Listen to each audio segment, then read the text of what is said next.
পাগলিটাও মা হয়েছে, বাবা হয়নি কেউ। কোনো এক মানুষরূপী জানোয়ারের লালসার শিকার এক মানসিক ভারসাম্যহীন নারীর কোলজুড়ে এসেছে ফুটফুটে এক কন্যা সন্তান। মঙ্গলবার ২৯ জুলাই সকাল ১১টা ২০ পাইকগাছা মেইন রোডের হিরো শোরুমের বিপরীতে জনবহুল সড়কের পাশেই প্রসব ব্যথায় কাতরাচ্ছিলেন মানসিক ভারসাম্যহীন এক নারী।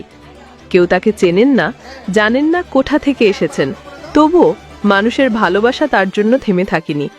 স্থানীয় পথচারী ও শুভবুদ্ধি সম্পন্ন মানুষজন এগিয়ে আসেন সহায়তায়। রাস্তার পাশেই তিনি জন্ম দেন এক ফুটফুটে কন্যা সন্তানের।